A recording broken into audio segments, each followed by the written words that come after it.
Filmmaker Spike Lee has been a New York Knicks fan since his childhood days in Brooklyn. In the fall of 1969, he was a 12-year-old hoping the Knicks would steal an NBA title from Bill Russell's Celtics, who had won 10 of 11 previous NBA titles.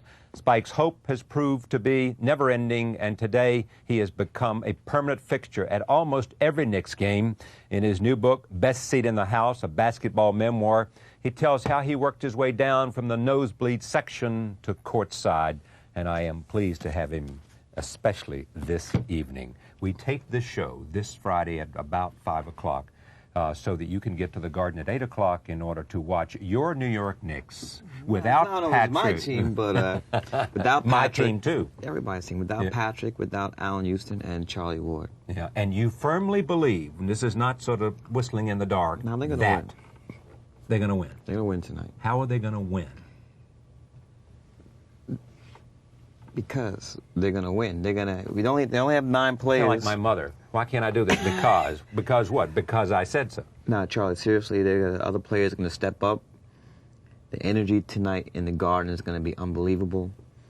They're going to draw on the ghost of Willis Reed. Yes, I know, hobbling out. When Willis hobbled out under the court for Game 7 against the Lakers, the game we talked about in the book where I went to. And also, in fact, Game 5 that series, when Willis went down in the beginning of the game, the Knicks came back and won and beat LA and had Dave DeBusschere and Dave Stallworth holding Wilt Chamberlain and still beat him. So they're going to win tonight. All right. Tell me, I'll come back to the matchups and those kind of things and how you see the game. What do you think of the suspension? Do you think that the league had no choice, it was fair, or it was a gross violation of due process? Gross violation. There's no way. Number one, Patrick Ewing, there has to be some, I know what the book says, but there should be an interpretation of the law. And Patrick Ewing didn't even come over to where the fracas was, and he's going to have to sit out tonight. And I don't think that Charlie Ward was trying to low bridge P.J. Brown.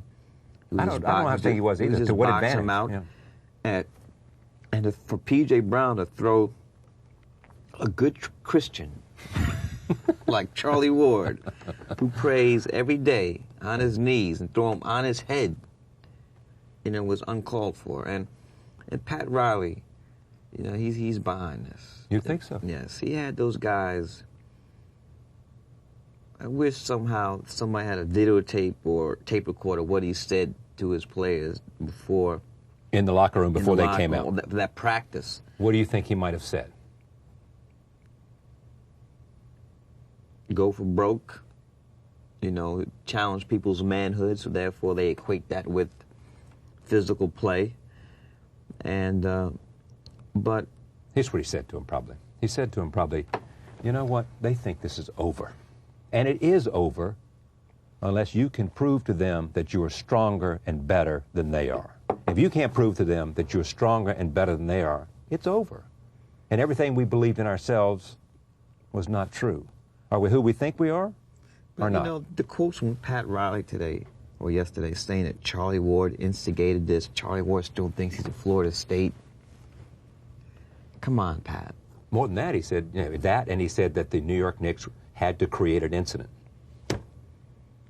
And then he says, well, I did coach the Knicks, so maybe you could blame some of that on me, but they're wild. When I had them, they're even wilder. Now, get out of here. He said that team has my personality.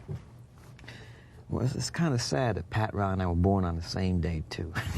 March 20th. Now, is part of your love for the Knicks in this particular series also a part of your enthusiasm for this series that you want to see Pat Riley lose?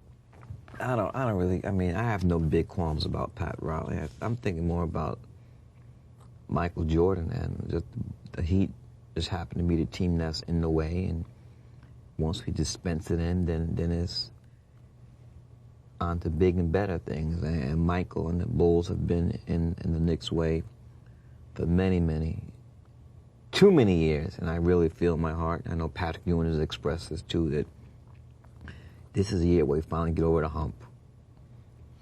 You can make an argument, as others have done on this program, that among the teams in the NBA this year, the Knicks are built to beat the Bulls.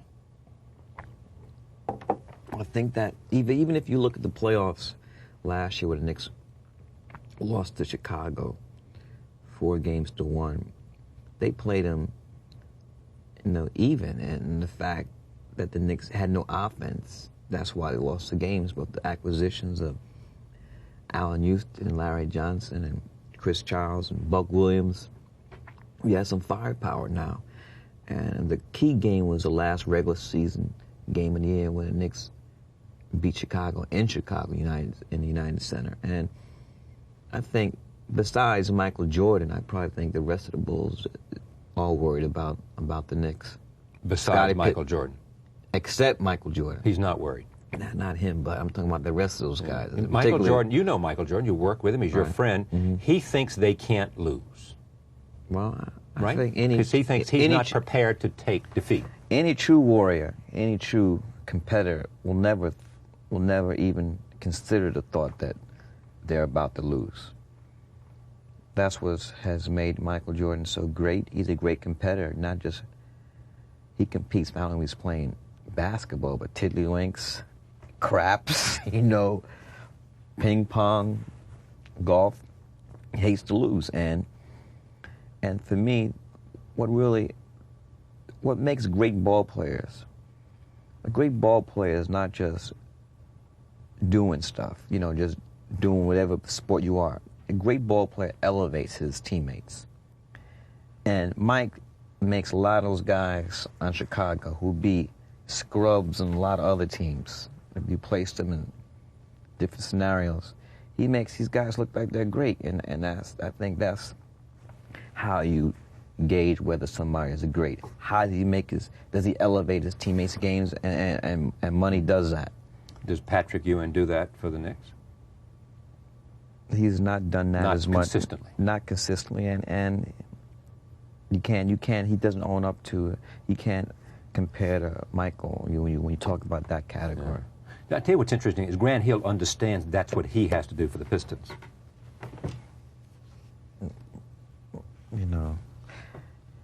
I just wish they changed those commercials, man. You hate those commercials? Hate them. And it's not because I'm affiliated with Nike or he's with Fields. It's just playing too much in this goody. Yeah, I agree. I couldn't agree more. I do too. You know what I love the Michael Jordan commercials where he goes out and talks about they didn't think us. How many shots I've missed? Yeah, a failure, and failure made me better. Right. You didn't make those, did you? No. Who made those? Wyden Kennedy is Nike's agency. Okay, so they made it. And then a couple of them. One is that, and the other is about he's getting old. Or that was the one. one's in a weight room and he's dunking. The other way he's just coming in to play his entrance. This book, Spike Lee, Best Seat in the House. How did it come about? Well, Steve Ross, who's the editor at Crown Publishing, in fact, is kind of funny. It was a Game 5 last year at halftime when the Bulls eliminated the Knicks from the playoffs, and Steve came up to me and said, and introduced himself and said, "I'm the person who's responsible for Dennis Rodman's book." So I was thinking, I don't know if that's a good way to introduce yourself. Because I flipped through that book, and as far as literary or literature, that's like second grade. But anyway, I didn't hold it against him, and he said, "Give me a call when you get back to New York," and we had lunch, and he said that I think that if you dig deep enough, you have enough in you with your experience with the game and growing up a Knicks fan from back in the early years, that you might have a book to you. And I thought about it, and I decided I did, and I got Ralph Wiley, a great writer. Right, he's a great writer. Ralph and I wrote together the book on The Making of Malcolm X.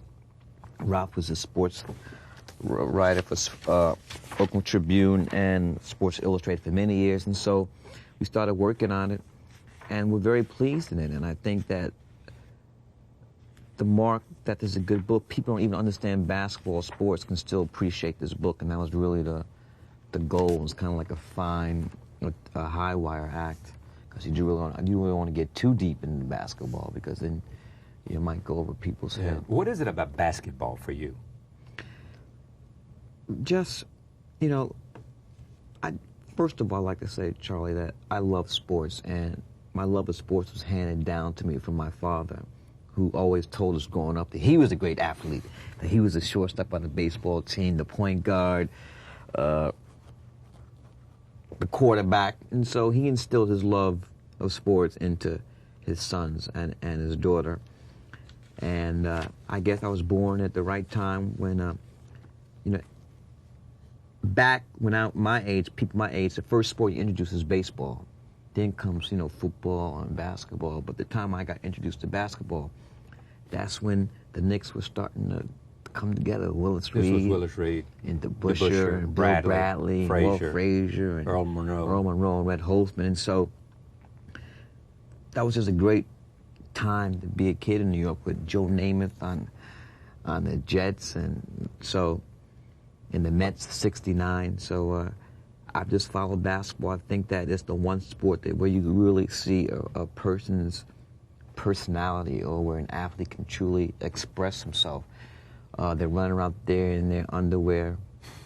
You know, football, you don't ever see the guys' faces for the most part. I mean, except, you know, nobody knows what those guys look like except Michael Irvin and a couple of quarterbacks. But basketball is a very simple game, pure, but at the same time, it allows people to improvise. And a lot of, you know, and even in the book, Woody Allen makes a correlation, analogy between jazz, improvisation in jazz and basketball. And you agree with it? Yes, Woody was right. Your father was a jazz musician, wasn't he? Yes, still is. Still is? Yes. Can you play the game? Nah, not really. I mean, I could play when we were all the same size, but, you know, I stopped growing, and so I just left it alone. But I still play sports. I play softball. You know about Muggsy? Muggsy's a freak of nature. I know Muggsy's 5'3", but that's a miracle. That he is so good. Yes. And can move the ball around as well. The Hornets might well have been much more effective in that series if he'd been healthy. All right, they maybe won one game then, and I got swept. Yeah. What else in this book we ought to talk about here? I mean, you talk about some of the games, the best seat of the house. The main thing that you deserve enormous credit for, you sit there and everybody knows you sit right there on the front row. But you didn't start there, is it? You started up in the rafters, seats. In the blue seats. The blue seats. You bought your first season ticket when? The day after the Knicks got Patrick Ewing in the lottery. The day after, I was down. And what did you do? You went down to something? Well, as soon as the Knicks got Patrick Ewing in the lottery pick, I called up the Garden and said tickets going on sale 8 o'clock. I was there at 5 o'clock the next morning. You were? Yeah. Now, how old were you? That's when You've been there, what, 10, 12 years? So I was 25. You're all what now? You're 40. 40 now. So that was 15 years ago.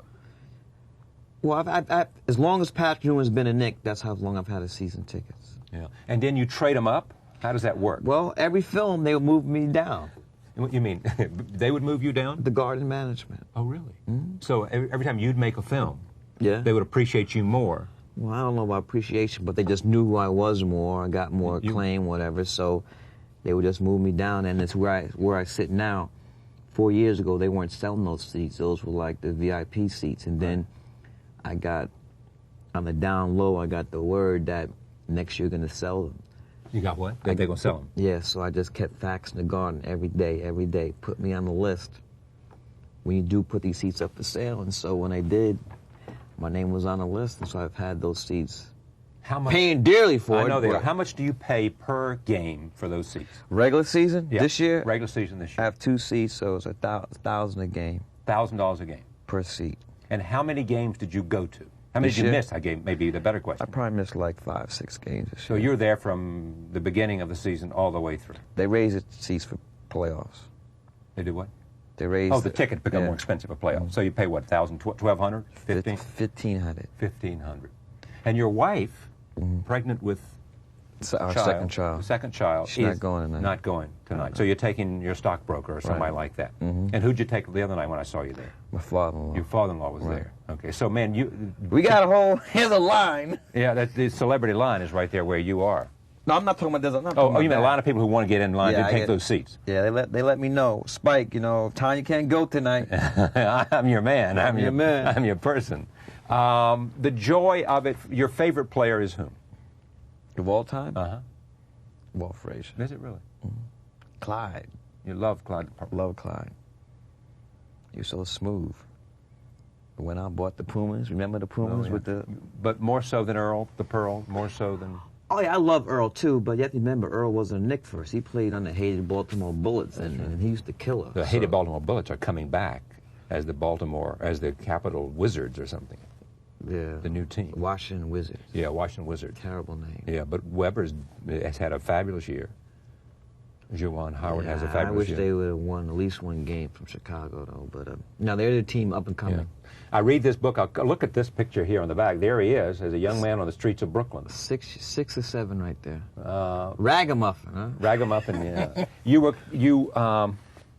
This is your favorite sport. Yes. Yeah. Favorite sport. You'll go to Chicago. Well, or you will not go to Chicago because you got a little family problem. Family problem is that, as you stated before, Charlie and my wife, we're expecting our second child. So she's not going to be traveling. We're not talking about her. We're talking about me. Well, she's told me that she's intimated the locks might be changed if I go to a road game. If you leave town. If I leave town. Intimated. She hasn't stated that fully, but the intimation is... I love it. I love it. So we have what... So that's why I didn't go to Charlotte, I didn't go to Miami. So we have what's called here a moral choice. You know, there's nothing in the book, though. You know, Game 7, the Knicks, when they beat the Lakers, that same night, this is in the book, my father gave a concert. The same night, my mother gave me a choice. She said, Spike, I think you're a mature teenager. Now look, either you could choose to go see your father's concert, and you know he would like you to be there, or you can go to the game. Game 7, it's tied up 3-3. The Knicks win, this will be their first NBA championship. What'd you do? What do you think? You went to the game. Hey, I said I can see my father anytime. I've got $50 in my pocket. What? Here's the bet. You're going to go to Chicago. You cannot stay One away. game? Yeah. I won't be there Sunday. Okay, but there's a series going on. It's not going to just be one game. I'll be at one game. You'll go. Yeah. So what's she going to say? She's going to lock... She's going...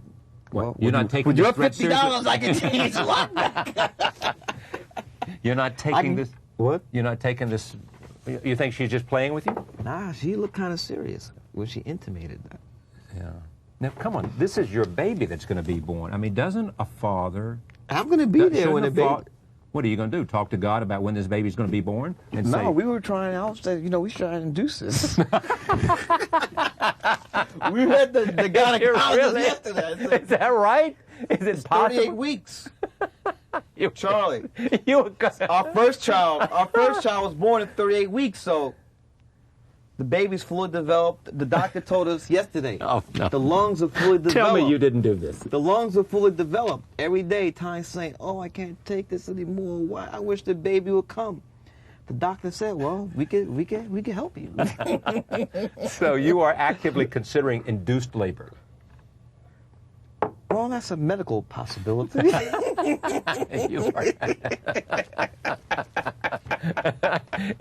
I'm taking my $50 on the table, off the table. You're going to Chicago. One game, maybe Game 7, if there is a Game 7. All right, I want to show you on the sidelines. This was a game I happened to be at, sitting a few seats up from you. Roll tape. Spike Lee on the sidelines, Madison Square Garden. The New York Knicks versus the Chicago Bulls.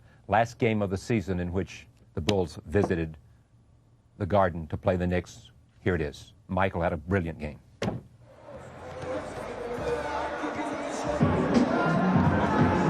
Bet you $10. Oh, NBA Sixth Man of the Year, John Stark. You got a lot of confidence. I just bet him $10. I said the Stark's going to win a Sixth Man NBA of the Year.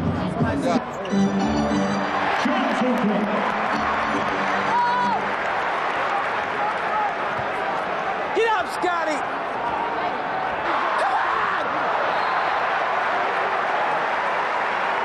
Bob is killing us! Defense! Good call, baby! Get on the back! Good call! Good call! Good call!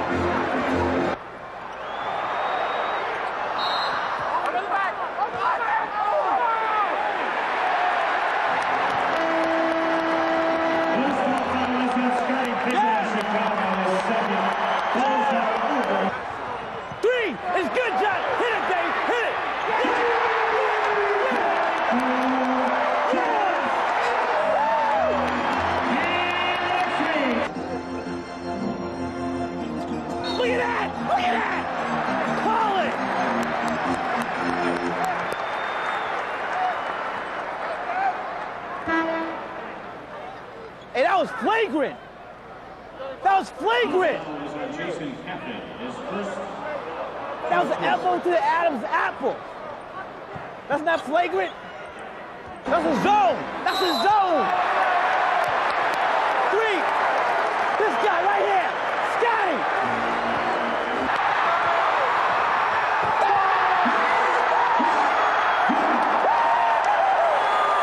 All right. Now that's how Patrick hurt his knee with Dennis Rodman trying to low bridge him there. Yeah, without a low bridge? Oh, that was obvious, that one. Yeah. What do you think of Dennis Rodman? It's a psychopath. Psychopath. You know he wants to change his he's going to change his name, you know. Orgasm. Is that right? Yeah. He's a psychopath, though. So when Chicago comes, I was yelling fake orgasm.